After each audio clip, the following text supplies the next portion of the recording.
नमस्कार, आप देख रहे हैं बियॉन्ड बॉर्डर्स और मैं हूं अनुज। डोनाल्ड ट्रंप की जीत के बाद अमेरिका और पश्चिम का मीडिया भारतवंशियों को लेकर भारतवंशियों की भूमिका को अंडर प्ले कर रहा है।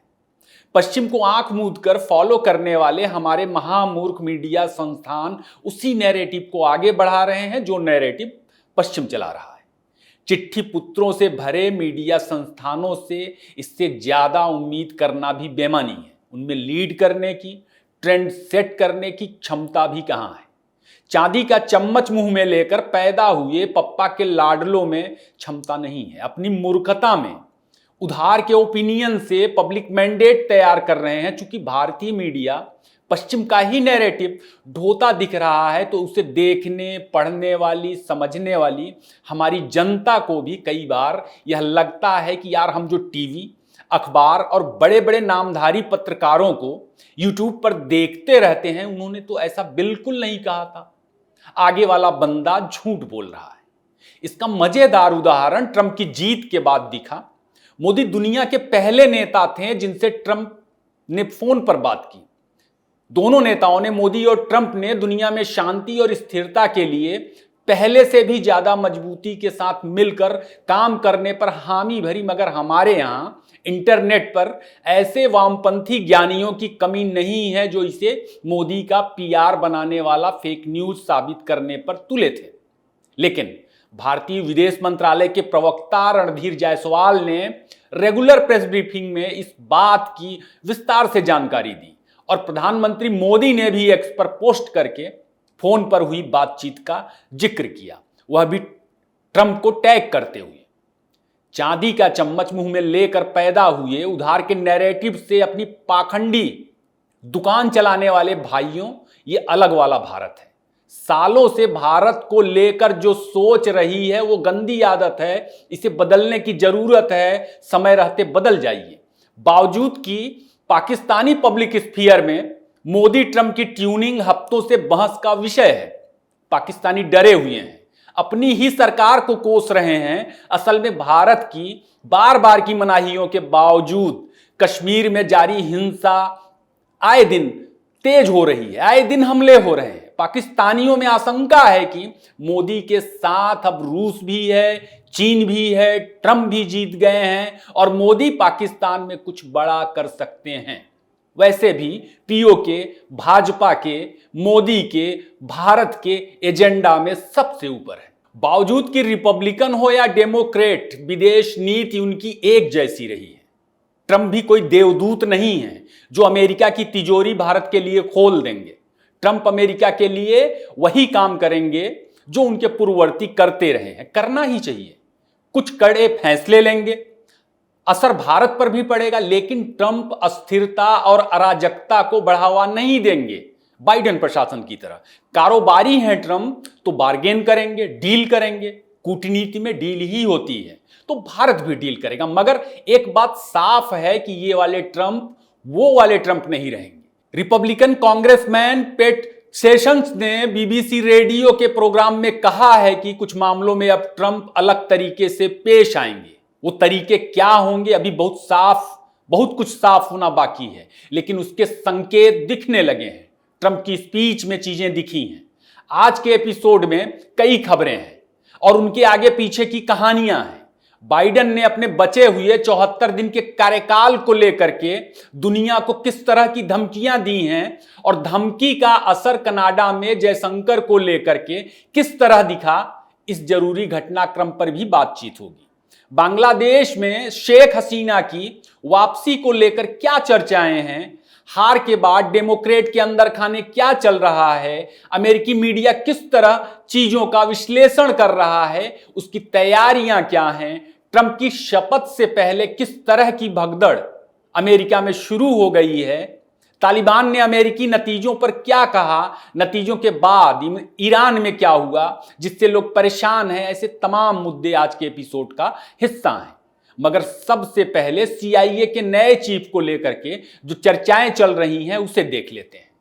आप एपिसोड लाइक करें, शेयर करें और अपनी राय भी जरूर दें। दोस्तों, रिपब्लिकन कांग्रेसमैन पेट सेशंस ने ट्रंप को लेकर के जो कहा कि वे बिल्कुल अलग होंगे, उसके संकेत मोदी से बातचीत में दिखे और दूसरा संकेत, सीआईए के नए चीफ की नियुक्ति को लेकर के जो चर्चाएं चल रही हैं उसमें भी नजर आ रहा है। ट्रंप और एलन मस्क दोनों की योजना तमाम अमेरिकी संस्थाओं से वामपंथियों को भगाने की है। सीआईए में ट्रंप अपने भरोसेमंद लोगों को बैठाना चाहते हैं। यह भरोसेमंद कोई और नहीं, काश पटेल हैं। काश पटेल की नियुक्ति की जो चर्चा हो रही है उससे पहले ट्रंप के तमाम भाषणों को फिर से सुनिए, आपको ट्रंप की भविष्य की योजनाओं का पता चल जाएगा। काश पटेल 44 साल के हैं। वह ट्रंप के पहले कार्यकाल में रक्षा और खुफिया जैसे अहम विभागों में काम कर चुके हैं। काश पटेल को सीआईए का चीफ सिर्फ ट्रंप ही नहीं, दूसरे तमाम रिपब्लिकन भी देखना चाहते हैं। पटेल ने ट्रंप के सबसे मुश्किल वक्त में उनका साथ दिया जब कोई उनके साथ खड़ा नहीं हो रहा था। और ट्रंप किस तरह पटेल पर भरोसा करते हैं इसका उदाहरण न्यूयॉर्क टाइम्स को पूर्व उपराष्ट्रीय सुरक्षा सलाहकार चार्ल्स कपरमैन ने भी बताया। उन्होंने कहा कि 2019 में जब ट्रंप जनता के विरोध का सामना कर रहे थे, उन्होंने ओवल ऑफिस में शीर्ष सलाहकारों की एक बैठक बुलाई। ट्रंप ने इसमें उनके सामने लगी 4 कुर्सियों में एक अपेक्षाकृत हैरान करती कुर्सी बेहद छोटे स्तर के कर्मचारी यानी पटेल की भी थी। पटेल राष्ट्रीय खुफिया निदेशक के डिप्टी रह चुके हैं। फिर वह कार्यवाहक रक्षा सचिव के चीफ ऑफ स्टाफ बने।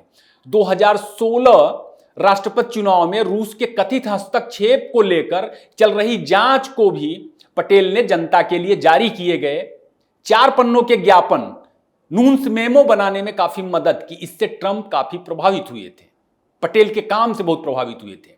ट्रंप के लिए काश पटेल व्हाइट हाउस में डीप स्टेट, डेमोक्रेट और मीडिया के उस नेक्सस को ध्वस्त करेंगे जो विश्वासघाती है। पटेल की एक और पहचान है, वह हार्डकोर हिंदू हैं और उन्हें अपने भारतीय होने पर गर्व है। राम मंदिर को लेकर अमेरिकी मीडिया ने जिस तरह नकारात्मक रिपोर्टिंग की थी, पटेल ने उसकी धज्जियां उड़ा दी थी। भारत के लिए इससे अच्छा क्या हो सकता है कि एक राम भक्त के हाथ में सीआईए की कमान होगी। ट्रंप हर जगह अब अपने भरोसेमंद लोगों को देखना चाहते हैं। इस बार उन्हें अच्छा बहुमत मिला है तो वे ताकतवर बनकर के सामने आ रहे हैं। उधर जो बाइडेन की आलोचनाएं कर रहे हैं, आपने देखा होगा, विरोधी तो कर ही रहे थे, उनके अपने भी आलोचनाएं कर रहे हैं। स्वाभाविक है कि घमंडी बदमिजाज बाइडेन बौखलाए हुए हैं। उन्होंने ट्रंप की जीत के बाद गुरुवार के दिन राष्ट्र को संबोधित किया।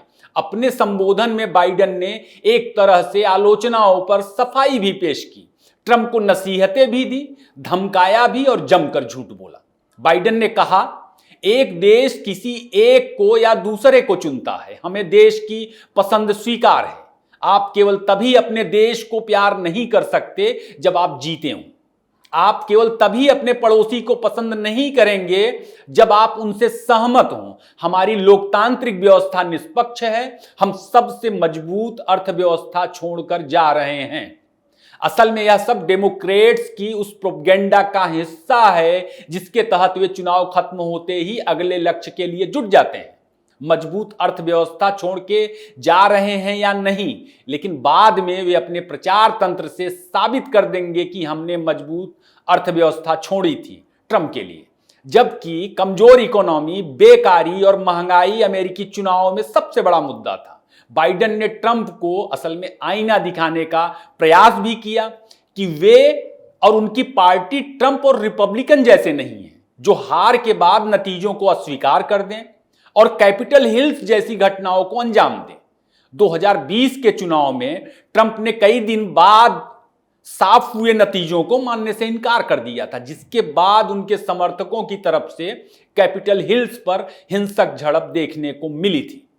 इस बार भी ट्रंप ने नतीजों को टेम्पर करने के आरोप लगाए थे। बाइडेन ने एक और चीज बोली जिसके कई गहरे अर्थ निकलते हैं। उन्होंने कहा, हमारे पास कार्यकाल के 74 दिन बचे हैं, अब इसे क्या माना जाए? क्या यह उन लोगों के लिए धमकी है कि अभी 74 दिन तक हम सरकार चला रहे हैं? अगर यह धमकी है तो यह किसके लिए है? ऐसा हो सकता है कि यह धमकी वैश्विक हो और बाइडेन कार्यकाल के बचे हुए दिनों का इस्तेमाल रूस, इजराइल और भारत के खिलाफ किया जाए। गजा में युद्ध एक मुद्दा था, लिबरल्स का दबाव था और पिछले कुछ एपिसोड्स में आपसे बात हुई थी कि कैसे बाइडेन प्रशासन इजराइल पर गजा में कार्रवाई रोकने और जंग को गजा से बाहर ना जाने के लिए नेतन्याहू पर अलग अलग तरीके से दबाव डाल रहा था। भारत भी उनके निशाने पर था, क्योंकि भारतवंशियों के वोट उन्हें यानी डेमोक्रेट्स को नहीं मिल रहे थे और इसे उन्होंने मोदी ट्रंप की ट्यूनिंग के रूप में भी देखा। रूस पर चुनाव में हस्तक्षेप का आरोप तो डेमोक्रेट्स ट्रंप के पहले कार्यकाल से ही लगाते आ रहे थे, जो चुनाव में भी जारी रहा। इस बार बाइडेन ने जो धमकी दी उसका पहला रुझान तो कनाडा में आपको दिख सकता है। हो सकता है कि ऐसा ना हो, मगर टाइमिंग गजब की है। इसे इत्तेफाक के रूप में देखा नहीं जाएगा। कनाडा ने जयशंकर की प्रेस कॉन्फ्रेंस के प्रसारण को बैन कर दिया। अपने यहां प्रसारण भारत का मीडिया समूह नहीं कर रहा था, ऑस्ट्रेलिया का मीडिया समूह कर रहा था। मजेदार यह भी है कि ऑस्ट्रेलिया फाइव आइज में कनाडा का पार्टनर भी है। जयशंकर की स्पीच से कनाडा को इतना डर लग रहा है। फ्री स्पीच पर डस्टबिन ट्रूडो का पाखंड पूरी दुनिया अब अच्छी तरह से जरूर देख रही होगी। यह भी हो सकता है कि बाइडेन कुछ ऐसा करके जाएं जो ट्रंप के लिए अमेरिका में और मुश्किल हालात पैदा करे। विशेषज्ञ कह भी रहे हैं। वैसे बाइडेन ने ट्रंप के साथ फोन पर बात की है और उन्हें सत्ता हस्तांतरण की प्रक्रिया पर बातचीत के लिए परंपरा के तहत व्हाइट हाउस आमंत्रित किया है। लिबरल्स का प्रोपगेंडा इंटरनेट पर आपने देखा होगा, जिसमें कहा जा रहा है कि ट्रंप का पहला वादा अधूरा रहा कि वे प्रेसिडेंट बनते ही यूक्रेन वार रुकवा देंगे। वैशाख नंदनों को यह जानना चाहिए कि ट्रंप जनवरी में प्रेसिडेंट पद की शपथ लेंगे। जनवरी तक तो बाइडेन ही प्रेसिडेंट है। अंगूर खट्टे हैं की कहावत सुनी होगी आपने। मतलब अंगूर खाने को नहीं मिला तो अलग अलग तरह से अंगूर को खट्टा बताकर ना खा पाने की कशक कम की जा रही है। डेमोक्रेट खेमे में फिलहाल यही नजर आ रहा है। मैराथन यूएस प्रेसिडेंशियल चुनाव में रिपब्लिकन पार्टी के उम्मीदवार ट्रंप की जीत के बाद अंदर खाने खबर यह है कि डेमोक्रेट खेमे में कैट फाइट हो रही है। बताया जा रहा कि आंतरिक ढांचे में एक दूसरे पर आरोप लगाए जा रहे हैं और ज्यादातर दोबारा प्रेसिडेंट बनने को लेकर बाइडेन की जिद पर निशाना साध रहे हैं। कहने की बात नहीं कि तमाम मुद्दों पर बाइडेन और कमला हैरिस में मतभेद गहरे थे। ना चाहते हुए भी कई मुद्दों पर दोनों की मिसट्यूनिंग सामने आई। बावजूद की नतीजों के बाद बाइडेन ने अपने संबोधन में कमला हैरिस की तारीफ भी की। खैर, नतीजों के दिन भी दोपहर तक कांटे की लड़ाई बताने वाला अमेरिकी मीडिया भी अपने विश्लेषणों में डेमोक्रेट कैंडिडेट कमला हैरिस की पराजय के नए नए कारणों से अब भी लिबरल पाखंडियों का दिल बहलाने की कोशिश कर रहा है। ये नहीं किया, वो नहीं किया, ये करते तो शर्तिया जीत जाते। फिलहाल प्रेसिडेंट बाइडेन डेमोक्रेट और मीडिया दोनों के निशाने पर है। अमेरिका के तमाम प्रतिष्ठित अखबारों के विश्लेषण में जो चीज कॉमन है उसमें कहा जा रहा कि असल में कमला की जीत पक्की थी, बस उनकी उम्मीदवारी सही समय पर घोषित नहीं हुई, जिसकी वजह से अप्रूवल रेटिंग वगैरह को लेकर के उनके कैंपेन में मिसमैनेजमेंट दिखा, जिसका फायदा सीधी लड़ाई में ट्रंप को मिला। मतलब ट्रंप की जीत को कमजोर बनाया जा रहा है। कमाल के विश्लेषण हो रहे हैं। ट्रंप क्यों जीत गए? इसकी एक बड़ी वजह यह भी बताई जा रही कि अमेरिका में मुस्लिमों ने ट्रंप को निर्णायक वोट दिया। यह सिर्फ अमेरिकी मीडिया का हाल नहीं है। अपने आप को लिबरल करार देने वाले पश्चिम के लगभग सभी बड़े मीडिया समूहों का यही हाल है। मगर कोड़ में खाज यह है कि हमारे यहाँ के बड़े बड़े मीडिया संस्थानों में बैठे लोग जो कमला बुआ के गांव जाकर उन्हें घोर भारतीय और हिंदू साबित करके टीआरपी लूटने के मूड में थे, वे भी अमेरिकी चुनाव के इन्हीं विश्लेषणों में छिपे पश्चिमी मीडिया के कचरा नैरेटिव को ढो रहे हैं। मेरे तमाम संपादक मित्र जो पप्पा के लाडले हैं, वे ऐसा क्यों कर रहे हैं, मैं उनकी मजबूरी को समझ सकता हूं। खैर, इस वक्त अमेरिका में बहुत ज्यादा हलचल देखने को मिल रही है। वहां का भ्रष्ट सरकारी लिबरल खेमा डरा हुआ है। खबर है कि ट्रंप को प्रेसिडेंट बनने से रोकने के लिए जो फर्जी मुकदमे उनके ऊपर लगाए गए थे, उन्हें शपथ ग्रहण से पहले ही बंद कर दिया जाएगा। सीबीएस की एक रिपोर्ट के मुताबिक न्याय मंत्रालय और विशेष अधिवक्ता जैक स्मिथ डोनाल्ड ट्रंप पर चल रहे संघीय अभियोगों को बंद करने के बारे में चर्चा कर रहे हैं।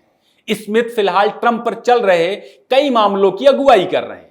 ट्रंप के खिलाफ अभी कई मामले लंबित हैं। इनमें गोपनीय दस्तावेजों को गलत तरीके से रखने और साल 2020 के राष्ट्रपति चुनावों के नतीजों को पलटने की कोशिशों से जुड़ा संगीन मामला भी है, जो उनकी छवि खराब करने के लिए लगाए गए थे। हलचल बांग्लादेश में भी है। शेख हसीना ने बहुत गर्मजोशी से अवामी लीग के हैंडल से ट्रंप को बधाई दी। बांग्लादेश में शेख हसीना की सरकार के खिलाफ बाइडेन प्रशासन के इशारे पर चीजें हुई थी। मोहम्मद यूनुस, जो इस वक्त बांग्लादेश का कर्ता धर्ता है, उसे डेमोक्रेट्स का बंगाली एजेंट भी माना जाता है। ट्रंप ने कैंपेन से लेकर अब तक जिस तरह के संकेत बांग्लादेश को लेकर के दिए हैं, साफ है कि बांग्लादेश को वैसा समर्थन नहीं मिलने वाला जैसा बाइडेन ने दिया। यही वजह है कि बांग्लादेश में अब अवामी लीग की चीफ शेख हसीना की वापसी को लेकर के चर्चाएं तेज हो गई हैं। यूनुस के पास ट्रंप के शपथ लेने से पहले तक का समय है। चिटगांव में हुई हिंसा से पता चलता है कि यूनुस को डीप स्टेट की योजनाओं को जमीन पर कामयाब बनाने के लिए कितनी जल्दबाजी है और वह कितने भयावह अमानवीय स्तर पर जा रहा है। लगातार ट्रंप की जीत के बाद सबसे ज्यादा दिक्कतें ईरान में नजर आई हैं। पश्चिमी सैंक्शन और इजराइल के खिलाफ प्रॉक्सी वॉर की वजह से ईरान पहले ही दबाव में है। उसकी अर्थव्यवस्था की हालत भी खस्ता है। ट्रंप की जीत के बाद ईरान को डर है कि बाइडेन प्रशासन की वजह से इजराइल जो जंग ईरान तक नहीं खींच पाया, कहीं वह ईरानी जमीन पर ना आ जाए। ट्रंप की जीत का ईरानी मुद्रा पर नकारात्मक असर पड़ा है। नतीजों के बाद डॉलर के मुकाबले रियाल रिकॉर्ड गिरावट के स्तर पर देखा गया है। यह अपने आप में बहुत बड़ी घटना है। ईरान में ईरानी अर्थव्यवस्था चरमराने की हालत में पहुंच चुकी है। विशेषज्ञ मान रहे हैं कि ईरान को ब्रिक्स के दो बड़े नेता यानी पुतिन और मोदी मुश्किल से निकाल सकते हैं। दोनों नेताओं की नजदीकियां ट्रंप से बेहतरीन हैं, मगर कैसे और डील क्या होगी यह देखने वाली बात है। बावजूद कि ट्रंप ने कहा था कि वे गजा में भी जंग रुकवाएंगे, अफगानिस्तान की तालिबान सरकार को भी ट्रंप से बहुत उम्मीद है। तालिबान को व्यावहारिक नजरिए की अमेरिका से अपेक्षा है। तालिबानी सरकार अमेरिकी सरकार के साथ द्विपक्षीय संबंधों में ठोस प्रगति को लेकर के उम्मीद जता रहा है। अभी के लिए बस इतना ही। आपको एपिसोड कैसा लगा अपनी प्रतिक्रियाओं में जरूर बताएं। हमारे चैनल को सब्सक्राइब करें, वीडियो शेयर करें, लाइक करें। फिर किसी नए टॉपिक के साथ मिलेंगे, तब तक के लिए धन्यवाद।